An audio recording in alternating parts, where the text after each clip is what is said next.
Today, surgery begins with sleep. A mask lowers over your face. A needle enters your arm. The lights blur. The room disappears. And when you wake up, the worst part is already over. But for most of human history, surgery did not begin with sleep. It began with terror. No anesthesia. No antibiotics. No heart monitor. No sterile operating room. Just a blade, a fire, and a human body that could feel everything. So the question is not simply how ancient humans performed surgery. The real question is darker. How did anyone survive it? To understand that, we have to start with a skeleton that should not exist. Deep inside Liang Tibo Cave on the island of Borneo, archaeologists found the remains of a young person who lived around 31,000 years ago. At first, it looked like another prehistoric burial. Then they saw the leg. The lower part of the left leg was missing, not torn away by an animal, not crushed by accident, but removed with enough care that the bone healed afterward. This person did not die on the ground from shock. They survived for years. Think about what that means. Someone had to cut through skin, muscle, blood vessels, and bone without modern tools. Someone had to stop the bleeding. Someone had to keep the wound from rotting. And after the operation, someone had to carry food, bring water, protect the patient, and keep them alive while they learned to move through the forest with one leg. That discovery changed the story of surgery. It suggested that long before cities, metal instruments, or written medicine, hunter-gatherers were already doing something we would recognize as complex medical care. But amputation was not the only impossible surgery ancient humans attempted. Across the world, archaeologists have found skulls with holes cut into them by human hands. The practice is called trepanation. It is one of the oldest known surgical procedures in history. Some holes were drilled. Some were scraped. Some were cut carefully with stone or metal tools. And the strangest part is this: many of those skulls healed. The bone grew back around the edge of the opening, which means the patient did not die immediately. They lived long enough for the body to repair itself. In ancient Peru, the evidence is especially shocking. Hundreds of trepan skulls have been found there, and over time, survival rates appear to have improved dramatically. Early attempts were dangerous. Many people died, but later examples show cleaner cuts, less infection, and far more healing. That means ancient surgeons were learning. They were making mistakes, remembering them, and passing that knowledge forward. These were not random acts of violence. They were practiced procedures shaped by generations of pain. Why would anyone do this?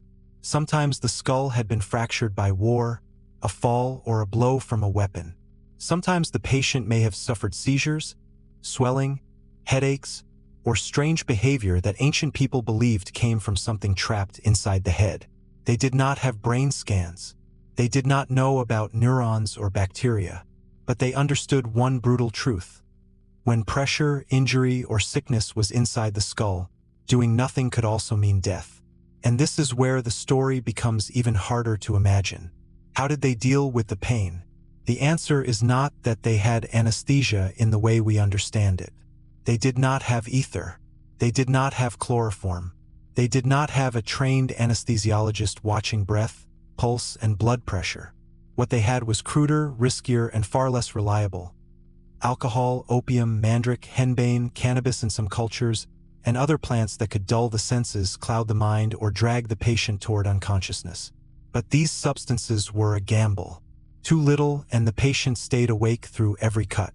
Too much, and the patient might stop breathing and never wake up. Ancient pain control was not comfort. It was negotiation with death. A healer might give a drink, a bitter root, a smoke, or a paste, hoping it was enough to quiet the body without killing it. But even then, pain remained. The body still fought. Muscles tightened. Blood rushed. The patient screamed. And the surgeon had to work before fear destroyed the procedure. So survival depended on speed. Ancient surgery was not slow and delicate like modern surgery under bright lights. It had to be fast. Every extra moment meant more blood loss, more movement, more panic, more chance of shock. The people around the patient mattered as much as the person holding the blade. Some held the arms.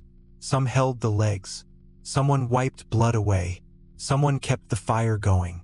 Someone prayed, chanted, or spoke words meant to hold the patient inside the world of the living.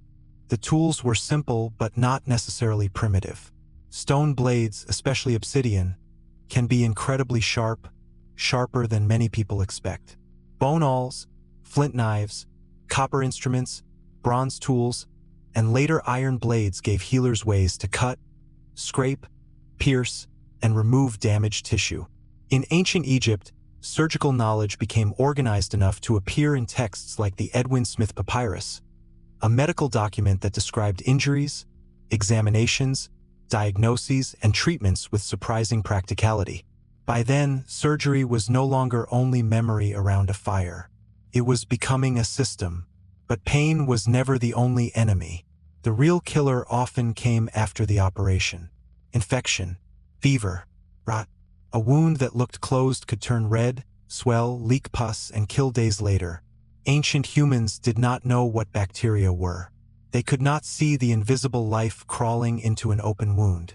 But they could observe patterns. Some wounds healed. Some smelled wrong. Some dressings helped. Some plants soothed swelling. Honey, resins, fats, herbs, ash, and clean coverings were used in different cultures to protect wounds, reduce contamination, and encourage healing.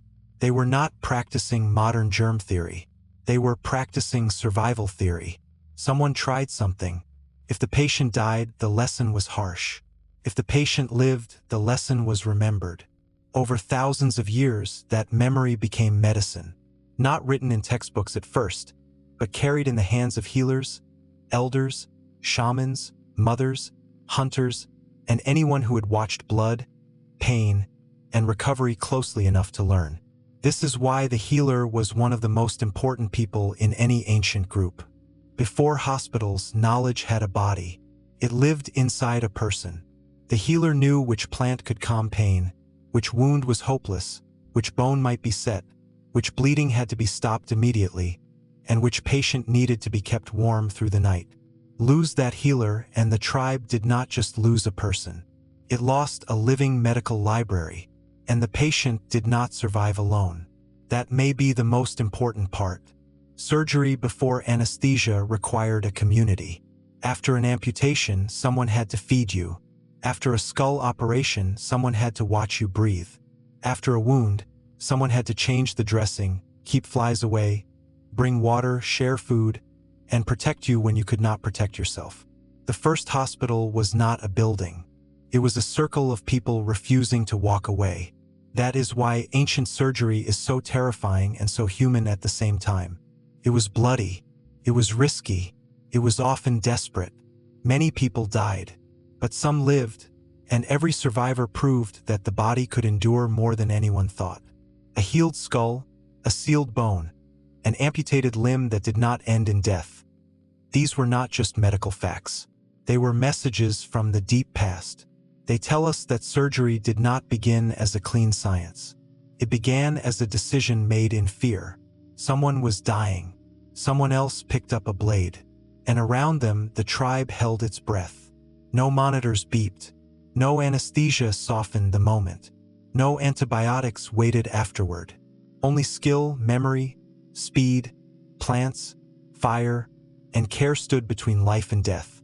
So the next time you see a modern operating room, with its machines, masks, and quiet precision, remember what came before it. Before surgery became safe, it was a gamble. Before it became painless, it was endurance. Before it became science, it was memory.